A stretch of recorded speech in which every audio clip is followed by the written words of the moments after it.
Welcome to the Autosportradio.com 2023 show. I'm your host, Don Kay, and we are coming to you from Green Street Pub and Eatery, 911 North Green Street in Brownsburg.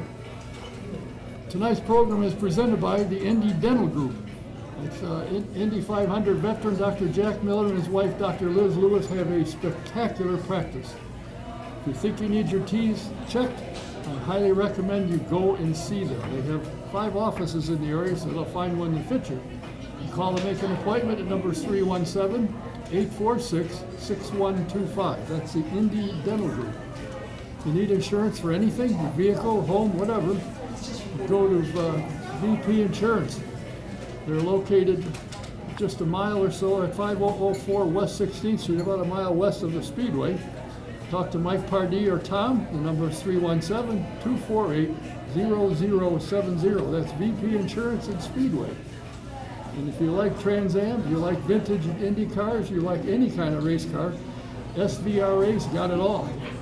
So go to their website, svra.com, and check out the schedule. If there's an event within an hour drive, I highly recommend you go. It's a phenomenal event. They bring great cars, great racing. You'll have a good time. Welcome to the Autosportradio.com 2023 show. This is our last year of the 2023 year. We will be returning on January 16th.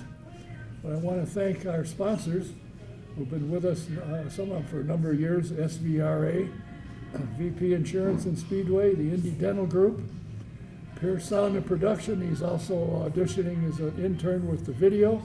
And of course, Ted Howlett, who's my video guy, and he posts the programs on the internet that are seen around the world.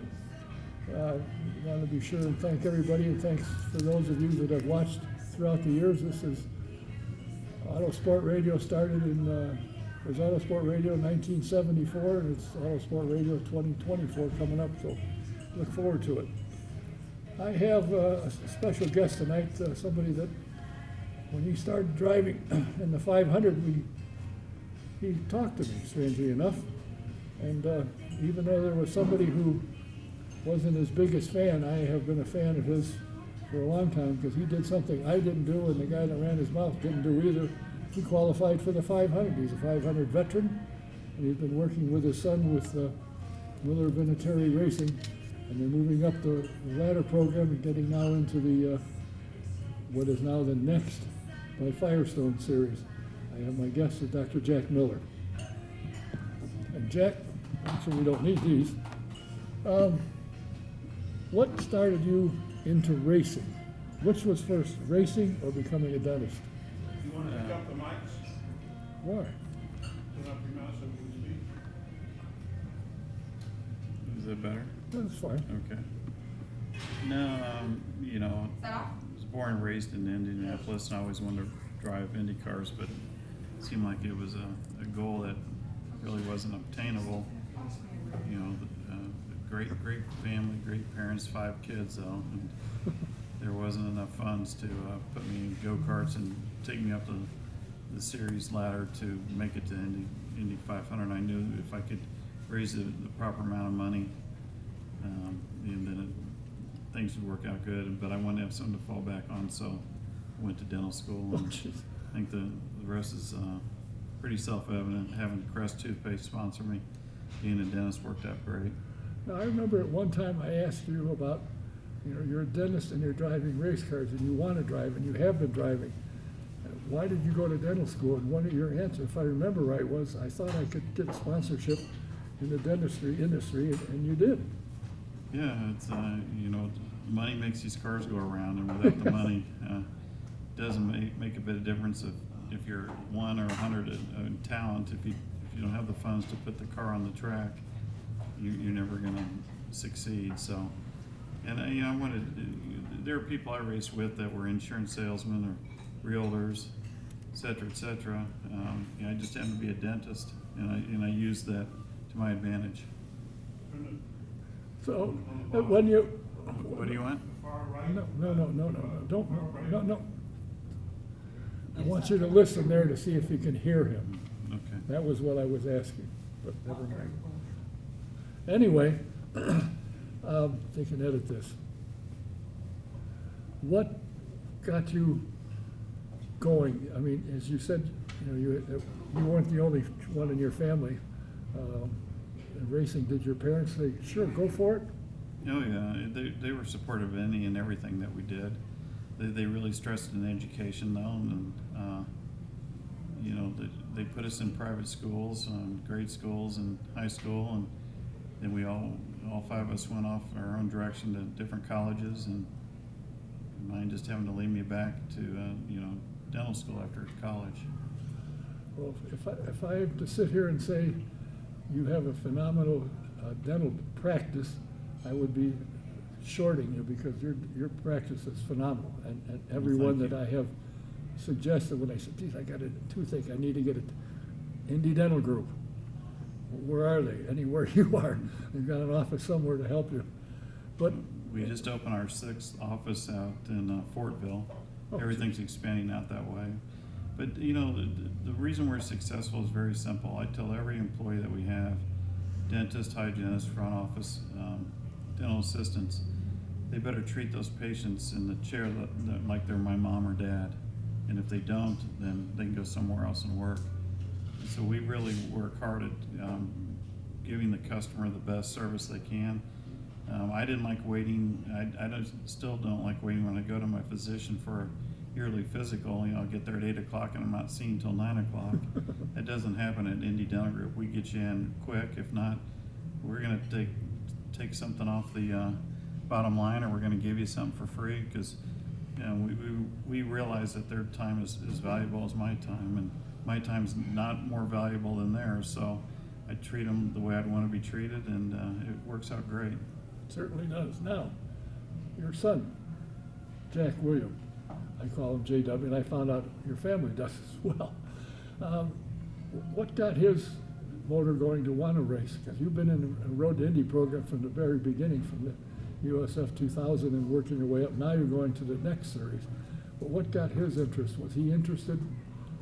You got him excited about it, or you want to do it because you did? No, 100% on him. We live on 33 acres. We have a 17-acre motocross track in the backyard, which was about 1.75 miles long, and we have a lake out front that would freeze over in the winter. We'd race quads. Ever since he was small, I had a little buddy that would go out with me on the snowmobiles or the dirt bikes or the four-wheelers, and he's always been on something with a motor ever since he was 3 years old. We started running him in go-karts, and for 10 years, every month I'd say, if you ever want to stop racing, I'm okay with that. Here's our plan. You tell me now, and then we'll wait 2 weeks, and tell me in 2 weeks. And if you want to be finished, then we're finished, because this isn't a sport that you can be pushed into by your mom or dad or spouse or whatever to go around. You have to be willing to risk your life and in your limbs and everything else to be successful and race Indy cars. But he finally said, Dad, I got it. This is what I want to do. And he works out 7 days a week. He rides 50-mile bike rides all the time. He's on the treadmill, he's lifting weights. And if he wasn't doing that, and I had to say, Jack, did you work out today? Jack, did you work out today? And constantly hound him, I wouldn't support him. So he wants to do this as much as I wanted to do it, and I know that because he's my son, and I've talked to him quite a bit about it, and this is his life. But he's in college. He goes to IUPUI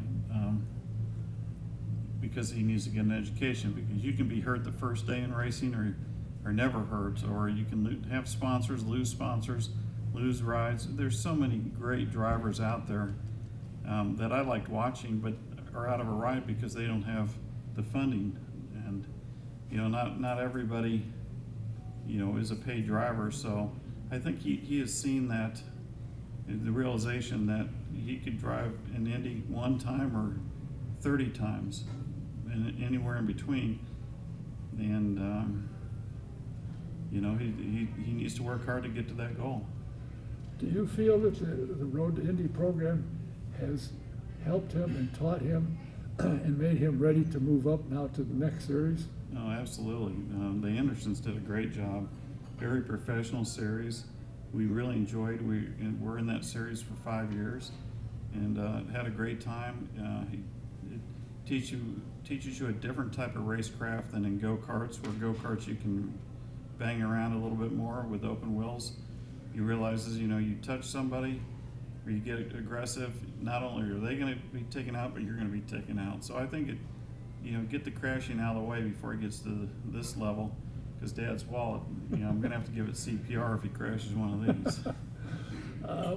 When you decided to make the move, now the next series was originally part of Anderson Promotions. Now it's Roger Penske owns the series. What kind of reception did you get when you said we want to move up? They treated me like a king. They're unbelievable. Just, I was in shock how well they helped me. They helped Jack. Anytime I have a question, they get back with me instantly.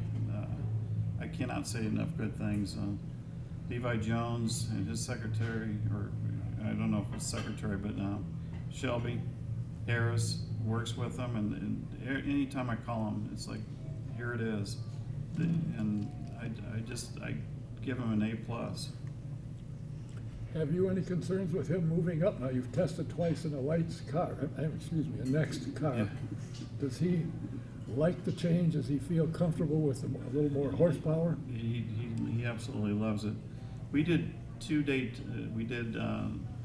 individual tests with Abels, and they've helped us out. Bill Abel and John Bruner have been wonderful to us in helping us get the initial car built and answering a lot of questions. And then we've done 2 tests on our own team, and we were testing at Barber Motorsports, and I said, hey, what do you think about this car compared to the Indy Pro car? And he says, 9-day difference. This thing is so much faster. It accelerates. He says when the turbos kick in, it's very predictable. He can't wait to get that 50 more horsepower on the push to pass at St. Petersburg. Hopefully he'll just be using that to defend, though. He's done reasonably well the last couple of years. He's had decent seasons, probably not like you would like to see, but you still got to learn. And I think, just because you didn't win doesn't mean you didn't learn. But we've had multiple poles and podiums. This year we literally got taken out of 4 races by other drivers. It's very frustrating sometimes, but you can't get too upset because we've taken people out of races also. So it kind of comes around, goes around. But no, I'm real happy. The competition in that Pro Series last year was really, really tough. And we got the pole at Lucas Oil on the oval, and unfortunately we ended up 3rd. But in the past, you get 3rd on an oval, you're super happy, which he's done before in the USF 2000. But it's just racing. It was all teaching him racecraft and car control, and I feel very, very comfortable putting him in that car. Do you have a full-time crew? Yes. Yeah, Mark Moore is our engineer. We have Rob Cortman, which is the chief mechanic, Chris Hammock, truck driver, tire guy, and we have a new engineer, well, not an engineer, but a data guy, Billy Foster, and he raced in the USF 2000 series, and he goes to IUPUI in their motorsports program. And Jack and Billy are really good friends, and Billy said, I'd really like to go to these races, and gives Jack somebody to talk to that's actually driven and help him out. And then we have another guy named Jim Locke, which he's a fly-in guy for the weekends. And then I have my attorney over here to make sure all the sponsors are taken care of with the contracts, and my wife's involved, my sister. It takes a lot of people to make a good team. Oh, no question. And your wife is also your partner in the dental business, Dr. Liz Lewis, and she likes having her son in a race car? She gets nervous. Like any parent, I get nervous, but I'm a little bit more calm during the race because you know, I never go to the pits. I'm up in a corner, critical corner on the radio, like at Mid-Ohio, the keyhole. I'm up on the hill there watching, and we're strategizing, and she'll say, what's happening? I'm like, put the headset on and listen, but don't talk. We're busy here. But it's kind of funny sometimes. But no, I think deep down she really likes it. It scares her a lot when he's on the oval, but you know, these cars are very safe. And I'm sure when you were driving, before you had a son driving, she was worried about you and nervous about you as well. I think the biggest thing was my parents were really nervous, and my mom said, "You'll see one day," because I kept saying, "Calm down." You know, during the Indy 500, it's all right. I think she was 10 times more nervous than I was. But it's full circle now. I know what she went through, because it is it's exciting, but it is you know, you really don't want anybody to get hurt, but especially your own son or relative that's driving a car. I met your parents at the Speedway when you first started. I can't remember what year you were there, 96, I think. 97. 97. And you had a little hospitality tent, and whenever they'd see me, or I'd be walking by, come on. Always were talking. Now, you lost your father recently. How's your mother doing? She's doing just okay. Some good days, some bad days, good hours, bad hours, and that's to be expected. I go through the same thing, and you know, being at my age and losing my parents. I've had friends that have lost their parents 20 years ago, but I don't. You know, I think we all grieve at our own pace, and it's been really tough for me. I miss them every minute. Well, they were very nice people to me. It was, you know, I was always happy to talk to them, and they'd always take the time and we'd sit and chat. Yeah, they really. My dad really liked you, and my mom still likes you. I told her I was coming on the show tonight. So. She didn't say be careful. No. You know, there's something about motorsports that attracts people. Now, you have a partner. Your race team is called Miller Vinatieri, and I think most people in Indianapolis and anybody that's ever followed an NFL game knows who the name Vinatieri. How did you two guys hook up and get into the motorsports world? Well, right the day he moved to Indy, you know, after he didn't sign back with New England, he was asking his satellite guy if he knew a place around that he could shoot a rifle, because he was going hunting in Africa, and the guy did his satellite, did mine, and he says, yeah, I'll call Jack Miller, and he has a shooting range on his property. So I said, just give him my number, and he called me, and to be quite honest with you, I knew the name, but I didn't really realize how famous Adam and how good he was, and that he's the best kicker of all time. And we just became friends and shotguns and went on vacations and fishing, and his son is 2 days older than mine. They grew up playing with each other and fishing, and so I'm kind of a exotic car fanatic. I've had a fair amount of exotic cars and Ferraris and Lamborghinis, etc. And Adam wanted to drive it one day, and he said, "No, I need to get one of these." So I turned him on to the Collie Ferrari up in Detroit, where I would buy mine from, and he'd keep it, since he only had 3 or 4 car garage, didn't have room to put it, so he kept it at my place, and we'd go over to the airport and run up and down the taxiway, and we just had a really good time. And he's a big car fanatic, and he has a lot of muscle cars, and he wanted to be a part of this program, and he said, I really enjoy it, and I'd like to be a part of it. And I've known him now almost 20 years. Does he come to events at all? He has. He has a son that's 13. His older son's in college, and his daughter went to Purdue.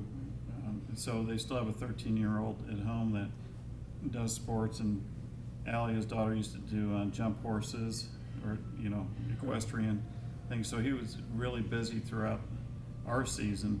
And he says, when the kids are all gone, I'm going to be able to go to more races.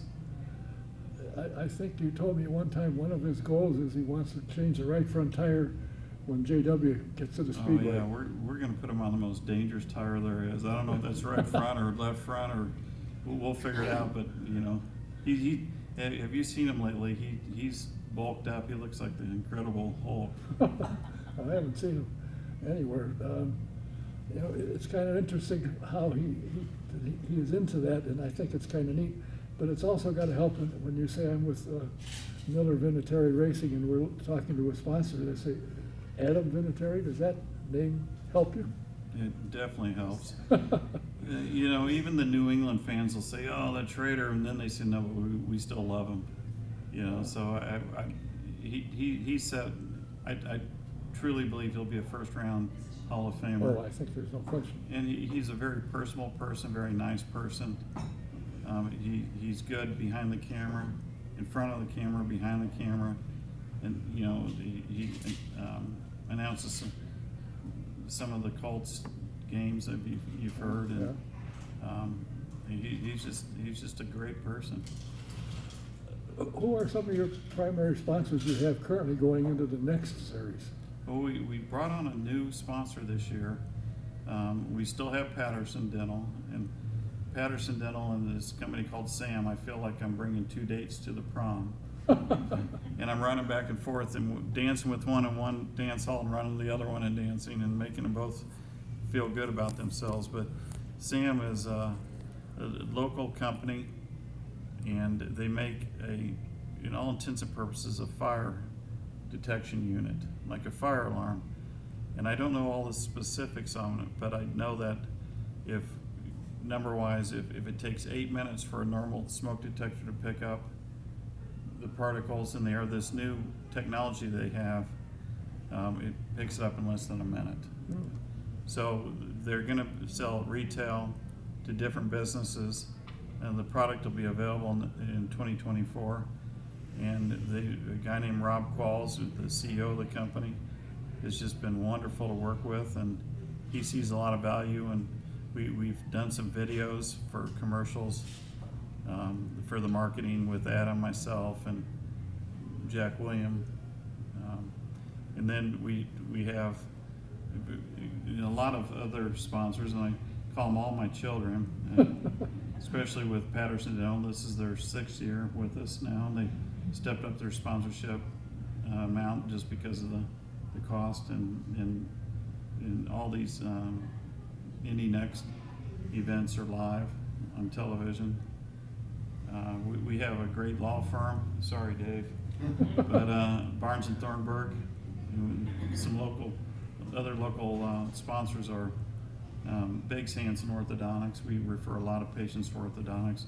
Hamilton County Endodontics, they do root canals. We refer patients there. And then Indiana Oral Maxillofacial Surgery and Associates, which is an oral surgery group. And they've been great sponsors of ours over the years. It's just, and I always have to put Bell helmets in there. I'm so glad that my son is using a Bell helmet. You know, Bell has saved my life on 2 different occasions where the helmet is got damaged or broke during an accident, which is better than my skull breaking. And when I told my wife that we're going to start Jack early on, she says he's going to be in Bell helmets his whole career, and he has. So it's you know Packy Wheeler and Chris Wheeler and Kyle Kitzman, and those guys are just wonderful. Packy I worked with him at Dick Simon Racing. Okay. Packy was there. He's a piece of work. You know, it's interesting that the way sponsorship works today, the name on the car, okay, but the networking in the companies, like, you know, for this smoke detector thing, a lot of networking can be taken care of in the paddock area. And of course, you can go to the paddock club, I'm sure, and sit down and they can kibitz. So it's a different world. You don't just bring the money, put your name on the car, and everybody's happy, because everything's changed. Business world has changed dramatically. It has, but you know, the basics of the business-to-business relationships. Patterson Dental, they really utilize and use this program.